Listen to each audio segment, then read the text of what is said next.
Welcome back, Star Citizens. Astronesto here, back at IAE 2951 at the Tobin Convention Center, here to take a look at Chris Roberts Space Industries Day. That's right. We're going to take a look at what RSI has put on the showroom floor, and I'll let you know what's good and bad. As usual, my advice is meant for entertainment purposes only. Please use it at your own risk. I mainly like to have fun with these videos and stir up a little conversation about the ships. So please let me know in the comments below if you agree with how I see some of these ships. I'd love to hear you guys' comments on it. And as usual, that'll enter you in a chance to win a Nomad starter package as my thanks when we hit 300 subscribers, which we're pretty close to doing. So now's the time to jump on in there. Alright, enough of that. Let's go take a look at the showroom floor. Alright, so it looks like RSI has put out the Constellations in the main hall to greet us. It's been a good year for the Constellation this year. They fixed a lot of problems with it, and the Constellation Taurus was introduced. So let me just pan the room here. No! Here they are, the Constellations, the ship that reminds me of Star Trek, as the thrusters look very Star Trek nacelle-ish. It looks like starting to the left we have the Explorer, the Constellation Aquila or Aquila, I don't know. Depends on where you're from. There's been a lot of controversy on how to pronounce that one. Aside from the Carrack, the Constellations have to be one of the best crew-capable ships right now, so they're really good for multi-crew action if you want. Every Constellation right now I think is pretty capable in most bounty hunter and combat missions, so they're good for that. And because they do have some cargo carrying capability, you can get into some entry-level trade. The cargo bay can hold vehicles that are URSA rover and Grey Cat rock size, so that also opens up some possibilities there for you. So it's just a matter of which constellation fits you better. This one always sticks out in my mind because when I first saw the commercial for this is one of the ships that got me into Star Citizen, because they totally disrespected the Prime Directive from Star Trek and, like, you know, interrupted this primitive society. But the cool thing about it was they were getting into a constellation, and it was like a crew of people. It's freaking awesome. This one right behind me is the Constellation Phoenix, which I like to think of as the corporate Learjet of the line. The limited time sale offer one, so by the time you're seeing this, it's probably unavailable for purchase right now, but it's the Constellation that has the most Origin-like accommodations on the inside, and it goes even further with a little bar. It looks like somebody just fell off the lift getting in there. It's pretty cool. I did not fall. Oh, it's Myfanway. She went in there. Well, was trying to get in there. With our desync, it looks like she fell off, but she didn't actually in actuality.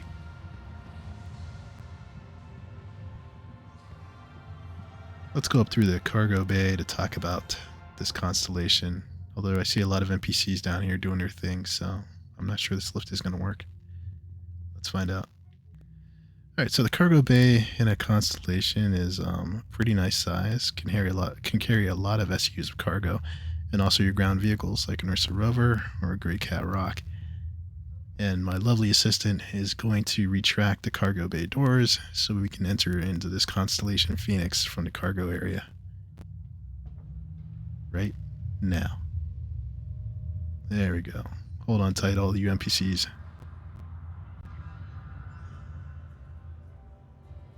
If they were players, they would die. So you may notice it's a little dark down here when the ship's power is off, but definitely a lot of room back here.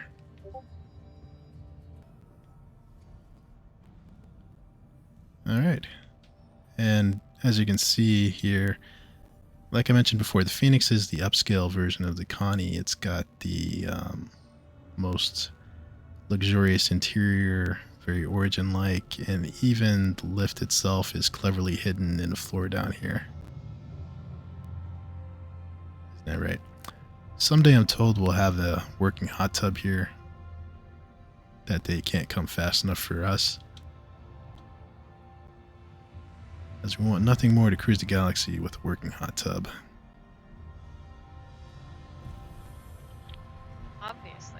Yeah, you've got your accommodations back here. Since we're back here anyway, let's talk about another useful feature of the ship, um, the snub fighter bay. This is one of the first ships that had a snub fighter in it. So the implementation of it, I think, is a little weird, but at least it's now functional and it works. So I'll show a video of me trying to dock a Merlin with the Constellation. But yeah, the Kruger Merlin, not exactly my favorite snub fighter, but it's a nice, luxurious. I don't know. Wait, how would you describe the Merlin? I don't know, but I'm so tempted to get in it. But I think won't I get stuck? There's a possibility you might, but it's a good like weekend cruising ship, I suppose.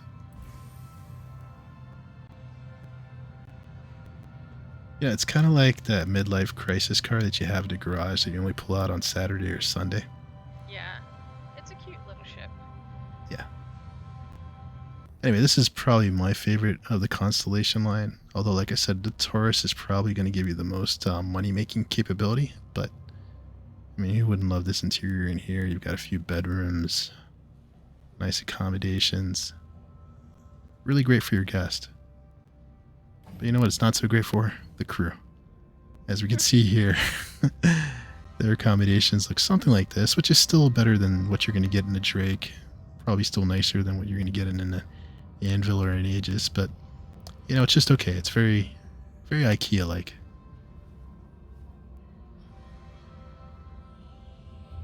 But she looks like she's fairly comfortable. What's weird is I just shook my head now. So maybe she can't see herself logging out there. I don't know. But you do have your like crew accommodations here, so you know, again, like I said, the colonies are a nice medium-sized ship, but great for crew play. You've got 2 turrets on it, very capable. You know, if you're into like having a crew, having a captain, you know, all that stuff, then this is one of the ships to look at for sure, especially if Carrick is out of your means. I don't think you can go wrong with the Constellations. And what's really nice is they've got the components labeled now, and you can kind of access them easier than before. So, like I said, it's nice to see the Constellations getting some love.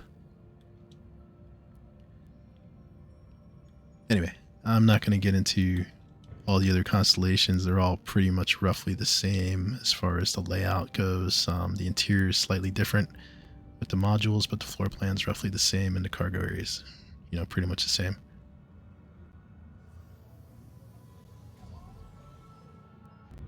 But yeah, I think like 6 or 7 years ago, I remember getting this ship. It was kind of pricey back then, and I thought, this is crazy, but I just loved the idea of the game so much. And then, you know, my hangar got crazy from there. Yeah, I did. Dragged me into it. I got sucked into this madness. All right. Why in the world do they keep trying to make the Aurora a thing? Well, you know, yeah. The Aurora. What can I say about the Aurora? Looks kind of like a dart. But anyway, this is an important room, even though it's flanked with Auroras, which, you know, if you've watched my content before, you know I'm not a very big fan of the Auroras. What can I say? The style just does not appeal to me. But they are one of the most affordable ships you can get. So as far as gaining access into the game, these are probably ships that you may want to look at, especially if you're not a believer in it and you don't want to like invest a lot of money. These guys are capable starter ships. They should be able to get you in and get you going with some missions.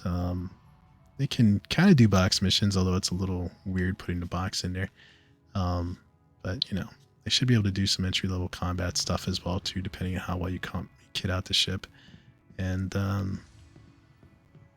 yeah, I mean, aside from that, I mean, still, I preach this a lot. I think the Avenger Titan is the best starter ship to go with. And then now that they've made the Nomad a starter ship, that one's definitely a compelling one to look at. But, you know, again, if you're looking to get into the game at a bargain rate, I think this is probably where you want to go for a deal. It is the, I don't know, what we call this one. If the Kruger is your midlife crisis car that's in your garage on a weekend, this is probably like the hatchback that's very sensible that you take out. It's the sensible hatchback that somebody gave you when you were in college. There we go. Yeah. And it's really beat up. But this one is armed the best. So if you're into, like, you know, doing combat, maybe you want to get started with the Bounty Hunters Guild, maybe the Yellen is the way to go. I believe these range in price from $25 to like $45, $50. So, I mean, that's not too bad. It's cheaper than most games. So, yeah, Aurora. Yeah. I wish I could think of something nice to say about it. It was my first ship. I traded it in. Oh, okay. How long did you keep it? Until I could afford a better ship. Yeah. I think that's the story with the Auroras, or like the first car you get when you go to college, you know. Like, mine was a beater hatchback. Yeah, I mean, everybody starts somewhere. Exactly. And nobody's going to look down on you if you start an Aurora. No. And if they do, they're probably not your friend anyway. It'll do the job. Yeah. Hey, Star Citizens. I misspoke about something when I was hanging out with Myfanway in the ship, so I just wanted to cut in and correct that right now, and then I'll slide back into our banter that we were having inside the ship. Alright, so the Mantis, in my opinion, is not the most functional ship to have in the verse. I mean, yes, it does what it's supposed to do as far as, you know, interdicting ships, pulling them out of quantum and preventing them from leaving, but then you're kind of stuck because it's not heavily armed enough to take down those ships. In fact, it may be at risk depending on what kind of ship it's preventing. So you have to use it in a party of other ships, so you'll need some buddies who have combat-capable ships, and you know, for me as mainly a solo player, I don't really see a lot of value in this type of gameplay. You know, you'd have to be working in a pirate crew, or maybe they'll, you know, add more onto bounty hunting so that you need to interdict ships to pull out your marks. But you know, where it stands right now, I don't think it's the most usable ship where the game is right now. So at the price point, I don't think it's a great deal, and I would kind of steer clear from it. You know, the good points are that it does fly very well and it does look very good, but it's a single-seater ship and it's a lot of wasted space in here if you ask me. Even though it does look very nice, I love the Star Trek aesthetic and the appeal of the ship, but I do think the money is probably better spent elsewhere. I mean, at this price point, you're in Cutlass type of territory, which is a ship that can do a lot more. They could at least put a bench here or something. You know, even an Anvil Pisces that I was talking about yesterday has 2 side seats for passengers. You know, so now I understand that this is meant just for one guy to go out there and basically trap a ship, but still, I mean, I imagine he's not going to be doing that all the time. So I don't know. To me, the ship is a bit of a disappointment on the inside. You know, crewman accommodations aren't too bad, so it'd be nice if you could share that with somebody. Here you've got a nice toilet, which apparently has bidet functionality in it. So I'm gonna stand up here and I'm gonna be fresh. All right. Oh yeah. Well, as you guys know, the bathroom is a very important part of a starship to me. A lot of people may call me crazy. They may just say it's a game, but I think these bathrooms are here for a reason. And Chris Roberts is pushing for a certain level of realism. So a ship with a bathroom in it, I think, is a plus, and especially one with a bidet. Also note the hand bar. That makes it an accessible bathroom. Yes, that's a very big deal. Accessibility in the future, and even today, is a very big deal. It should be there. What it is missing is a shower, though. It doesn't have the showlet, but, you know. Everybody on this ship can stink. Yeah, pretty much. But it's only you, because, yeah, you'd be the only person on this ship, pretty much. So yeah, I really wrestle with this ship. I think it's a missed opportunity on a lot of levels. I don't even know why they rushed to put the ship out, because the functionality is really not there, except for the fact that it looks kind of cool and it flies cool.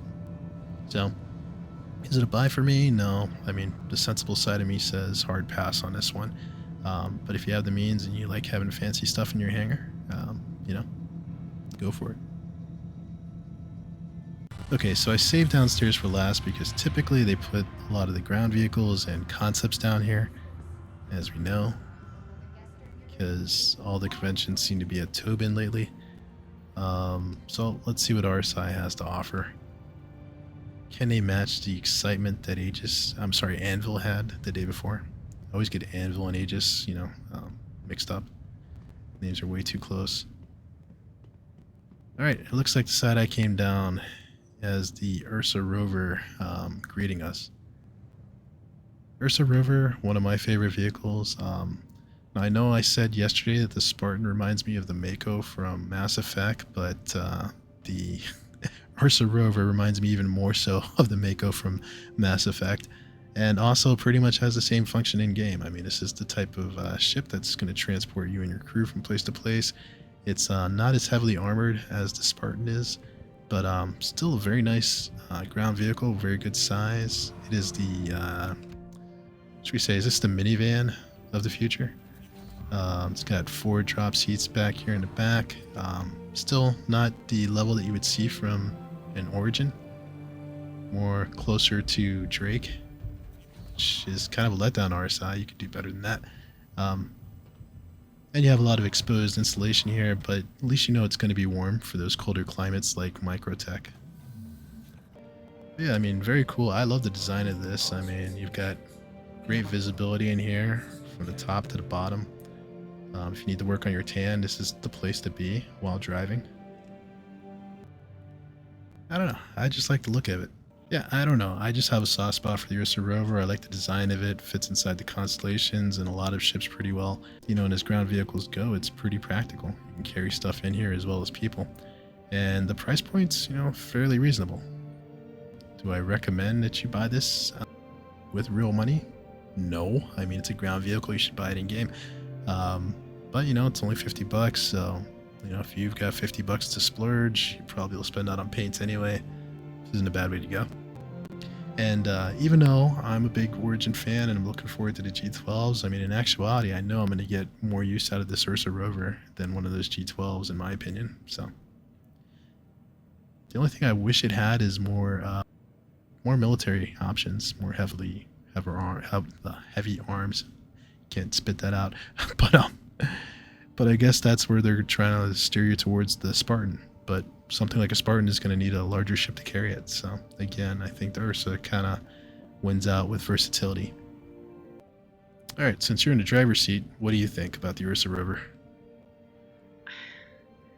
I like it, and I apparently have one. I don't remember buying it. But I'm more of a fan of the Tumbrel because it's sportier, and this is more like driving the military mom mobile. You know what I mean?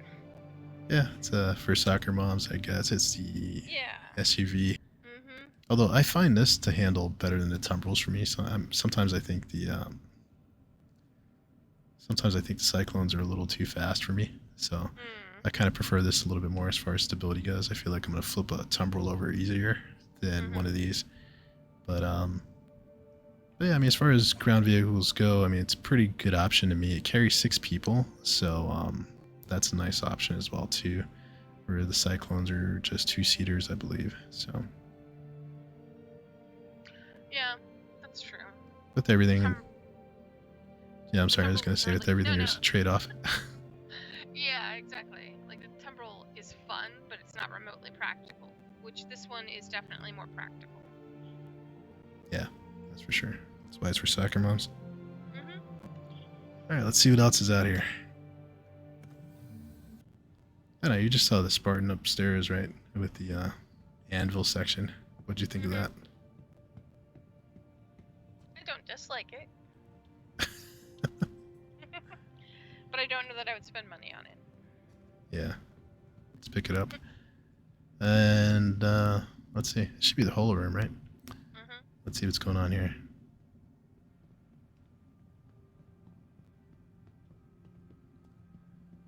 All right, the Scorpius. I've been talking a lot about these. Yeah, they're pretty cool. Yeah, they are definitely. And from the manufacturer that is most resembling Star Trek, I think it's very interesting that they brought us the X-wing from Star Wars. Yeah. So yeah, the Scorpius debuted last year, I believe. It's a very compelling fighter to me. I think two-seater. What's pretty nice about these guys is the turret flips from front-facing to rear-facing, so that gives you a lot of flexibility. Um, for a lot of different situations, and invites it for you and a friend to go have some fun. Um, I think as the medium fighter goes, I think this one is probably going to be my go-to fighter when it comes out if it delivers on everything that it looks like it will on paper. Even though I personally like the Ares a lot, you guys can check out my review on that around here somewhere. But the problem with the Ares, even though they're really cool, is that they're really designed to take out capital ships. So I think you're going to get more mileage out of something like this that can handle small and medium fighters as well. But then again, this is advice coming from a guy who's not really a combat guy and does mostly just trade and space trucking. But I do like these ships a lot, the foldable wings and all that stuff. I mean, if you're a Star Wars guy, this is probably the fighter you want to look for. Um, Price point leaves something to be desired, but it's only going to get worse. So if you have any interest in this ship, now's the time to probably consider trying to secure it. But of course, you can always buy it in game. All right, moving along. All right, so the Perseus is a gunship that can be manned by a crew of just 3, but can hold a maximum of 6. This is a very dangerous ship if you see out there in the battlefield. If you're in a capital ship, you probably don't want to be seeing this show up on your radar. Being a gunship, this guy is just loaded with guns. Somewhere between 4 to 6 size 7 cannons on it, I believe. So, the Ares, which I just reviewed, has 1 size 7 on it. So you can imagine this is going to be a nightmare to deal with. Which is probably why the price is where it's at. But I do think, for me, the value in a ship like this is the fact that you can man it with a small crew and it's still a formidable opponent out there in the battlefields. Oh, finally we've got the Polaris over here. Another ship that I really like from our side. It's going to come out soon. So the Polaris is a corvette that's going to have a flight bay on it. So it's going to be able to carry fighters and repair a fighter in it. So, I think of it a lot as like more of a military version of the Carrack. But this is going to require a larger crew on it, which is probably why the price point is up a little bit more. But, this is definitely, if you're in a mercenary type of org, or you guys are, well, I guess even any kind of org that needs to defend itself, a Polaris is going to be a nice commodity to have, as long as you have the crew for it. So, I mean, if you buy this ship, I mean, are you going to regret it? Probably not. But again, I really do not like the price point it's at. So that's a personal decision. If you really want this ship and you can pledge for it and still put food on the table, then that's up to you. It's a personal decision. But while I like the ship, I'm not so sure I'm crazy about pledging for it. And like anything in this game, you can just work up to it as long as you have the time. All right, so I think that's going to do it for the showroom floor. To wrap it up, I'll go through the sales numbers next. Okay, let's get into the bad and best buys of the show for RSI Day, starting with the Apollo Medevac. So the Apollo Medevac is going to be the top tier medical ship from RSI, outside of course, the Endeavor, which we'll talk about later as we know more about that one. But from my understanding, the big difference between the two Apollos is the type of class of beds that they're going to be able to store. And I believe the Medevac is going to have the better one for treating, even harsher situations. However, the drawback in the Medevac, from my understanding, I think I saw this on an InfoRunners video and it kind of stuck out to me, is that the Medevac is slower than the triage. So these are things you're probably going to have to weigh out. And for me, I'm thinking, I'm not going to be deep into medical gameplay, but I do want something that's a better upgrade than what the Cutlass Red has. So the medical ships, the Medevac ships do appeal to me. I'm just Not sure exactly which one I want to go with, but right now I'm kind of leaning towards the triage for a little bit less. 275 is not a great price, but if you think you're going to be into medical gameplay, and I know there's some orgs that are going to specialize in that, and there's some people who just really enjoy doing that. From my old Star Wars Galaxy days, I remember, the medical role being, a big part of, parties and stuff like that. So if that's really your gameplay, I mean, at 275, I mean, it's probably the best deal that you're going to find on the ship. So I think it's an okay buy. However, with anything, you can earn it in game. So I wouldn't say it's definitely a lock. Something I think you'd have to really heavily consider depending on your game style. But these are basically medical connies. And, if you like the Constellation, but with the medical twist to it, I think it's actually not a bad ship. I'm just kind of, iffy on the price there. Okay, with the same reasoning on the triage, which is, only a little bit cheaper. But again, I think these are going to go up in price as they get closer to flyable. I think they're both nice ships. This one, not quite as fully featured as the medevac, but it is faster, so that's an advantage to me. I think if you're on a fence like I sort of am, what I did is I got a CCU upgrade that I didn't apply, and I'm kind of holding on to it just to see how it shakes out.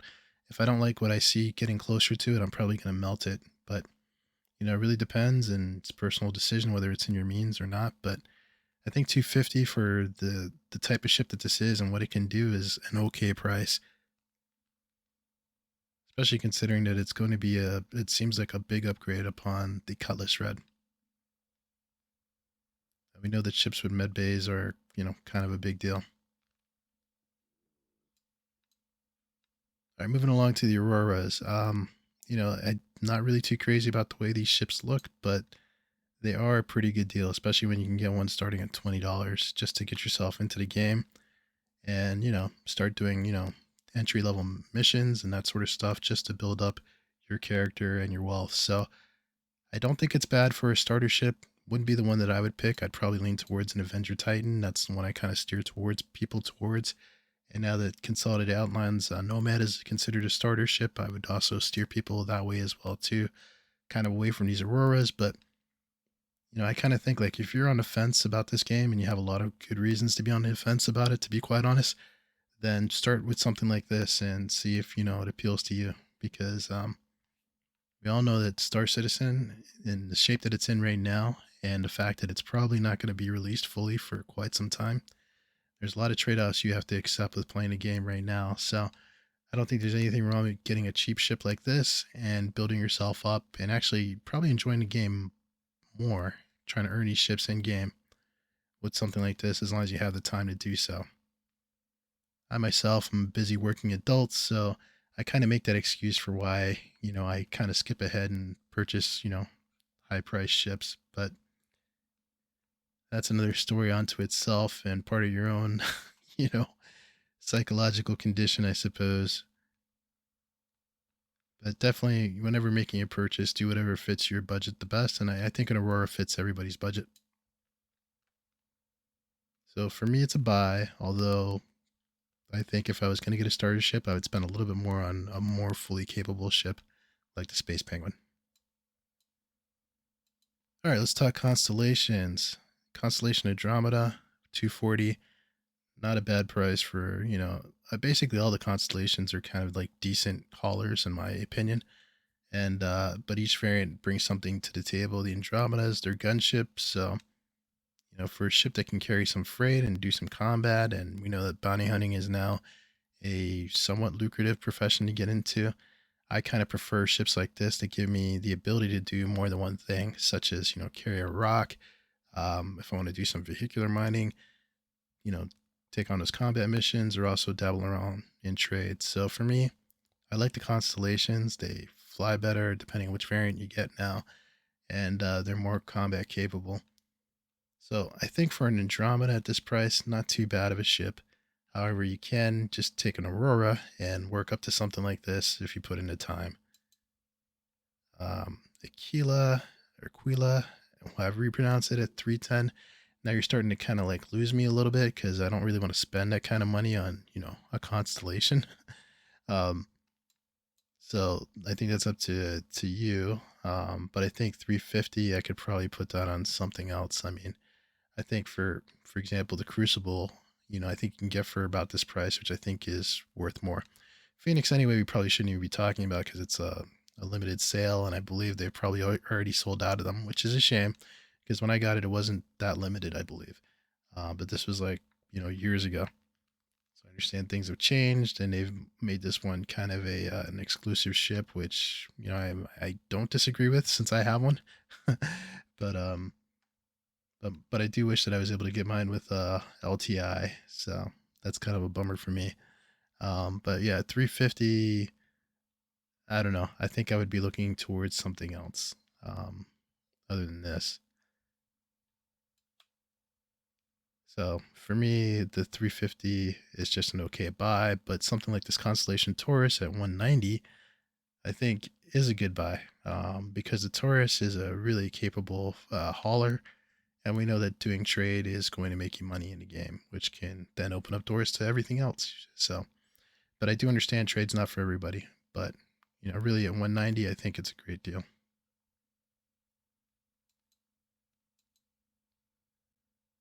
All right, Mantis at 150. I don't think it's a good deal. I kind of talked about it on the showroom floor, so I'm not going to get too deep into it.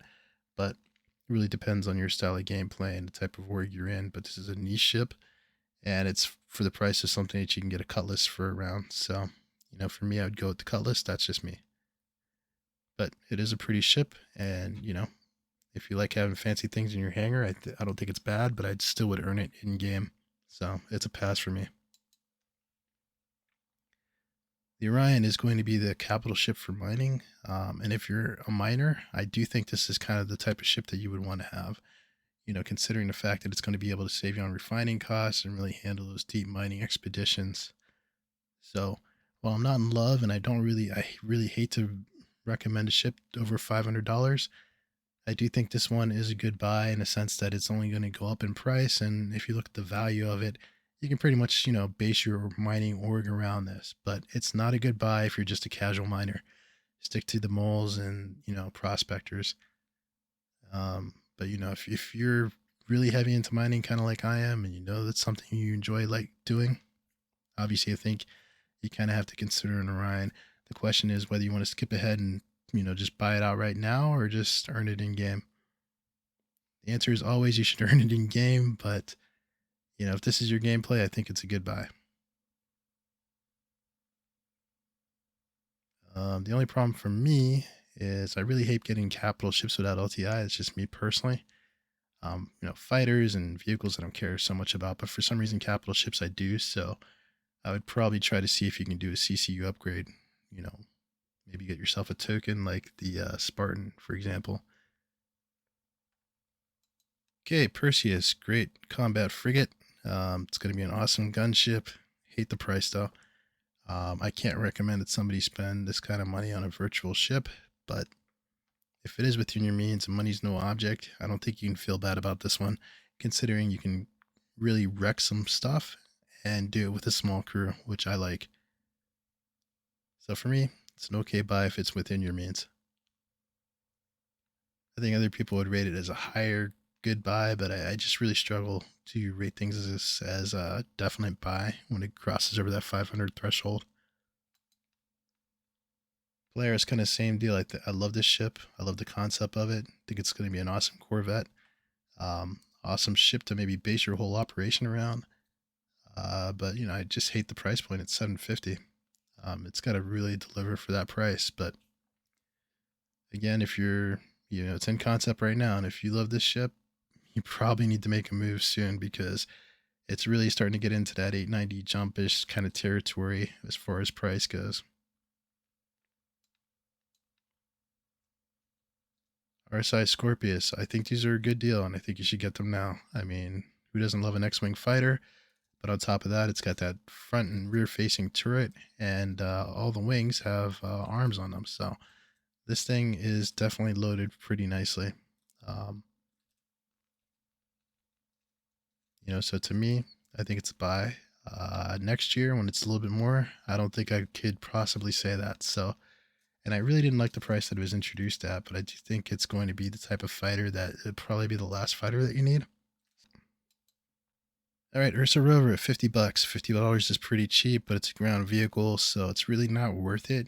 It's something that you can obtain easily in game if you really, put your mind to it. I do like the vehicle, but now they're not giving it with LTI or anything like that. So I mean, it's really no big deal. But it's hey, if you got everything else in your hangar and you can splurge with $50, I think it's an okay buy. But just leaning back on the ground vehicle rule, you should probably avoid it.